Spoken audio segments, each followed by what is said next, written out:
Tarian adalah suatu persembahan dengan gaya ekspresi diri yang ditakrifkan sebagai seni gerak. Seni gerak mengandungi segala gerakan tubuh badan yang mempunyai unsur-unsur keindahan. Kini, bukan menjadi penghalang kepada Lon Xinping, si manis berketurunan Cina, untuk menguasai tarian tradisional Melayu.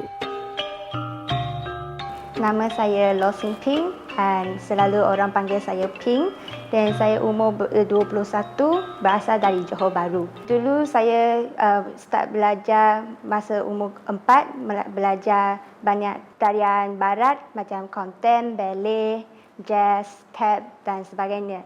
Dan jarang ada peluang untuk belajar tarian tradisional, especially tarian Melayu dan tarian klasik Melayu. Masa dulu saya belajar tarian barat banyak, lepas tu tak ada peluang untuk mempelajari tarian Melayu.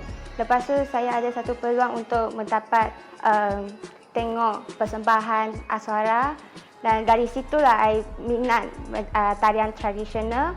Dan lepas SPM, saya sambung belajar di Aswara. Lon Xinping belajar tarian tradisional Melayu sejak di bangku sekolah lagi dan menjadikan Miss Eng Singing sebagai sumber rujukan dalam bidang tari ini. Bermula dengan tarian ballet pada asalnya, sehinggalah Lon Xinping meneruskan pengajarnya di Aswara, bakatnya mula dicungkil. Inspirasi saya dari dulu, saya ada peluang untuk tengok persembahan Aswara. Lepas tu masa situ saya nampak satu Cina juga, dia nama dia Miss Eng Singing, dan dia macam bagi saya ada orang Cina menari tarian tradisional yang sangat cantik. Dari situ saya berminat tarian tradisional dan saya masuk ke Aswara belajar. Lepas tu masuk Aswara, pensyarah-pensyarah Aswara dengan senior-senior pun membantu saya banyak dan bagi inspirasi saya, sebab diorang pun menari dengan penuh semangat, bersungguh untuk mencapai impian diorang. So dalam inspirasi saya pun ada dalam kawan-kawan saya, sebab kita masuk dengan Aswara dengan background yang lain-lain, dan ada yang sangat experience sangat banyak dalam tarian Melayu, dan saya akan berkawan dan belajar dengan diorang, dan diorang pun akan bersabar untuk mengajar saya dan membagi explain ajar saya. Saya bangga sebab saya seorang budak Cina boleh masuk kumpulan-kumpulan yang macam bernama macam Legasi Seni dan Fusion, dan diorang bagi saya masuk kumpulan diorang untuk mewakili grup diorang untuk pergi pertandingan. Seni tari boleh dikategorikan dalam pelbagai jenis. Misalnya dalam tarian tradisional Melayu, mempunyai syarat dan lenggoknya yang syarat dengan nilai murni. Manakala tarian kontemporari pula memiliki gaya dan cita rasa yang baharu, mengikut trend masa kini. Perbezaan tarian dalam tarian kontemporari dengan tarian klasik Melayu. Tarian kontemporari dia lagi bebas, terkini, dan dia boleh buat gerak-gerak yang apa-apa.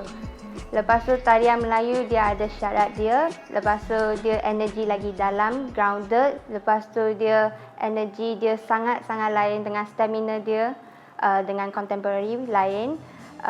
Energi dia dari kepala sampai hujung kaki. Energi yang bagi kepada audience dan message yang bagi ke audience pun lain. Macam contemporary mungkin perasaan diorang sendiri yang masa atau situasi dalam terkini, tapi tarian tradisi tu bagi message yang kebudayaan kepada audience. Pandemik COVID-19 adalah cabaran cukup besar sepanjang tahun ini.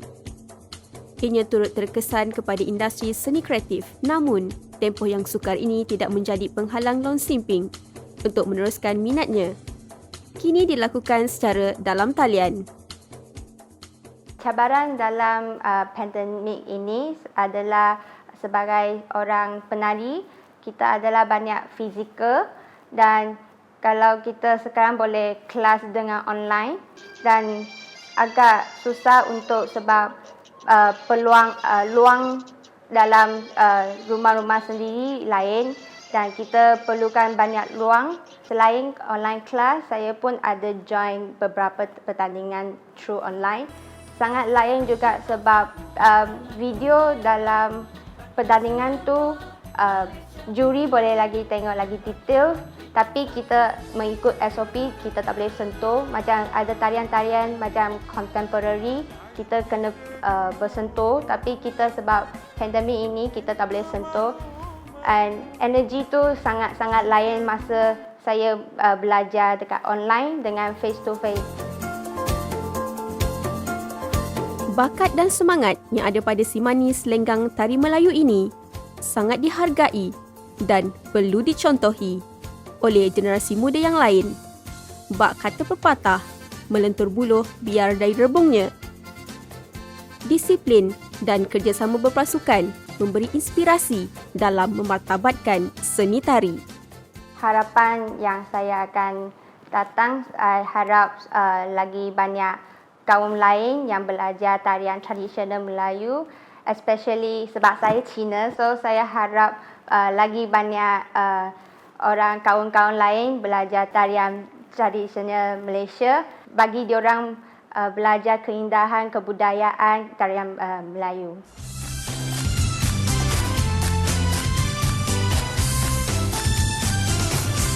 Soon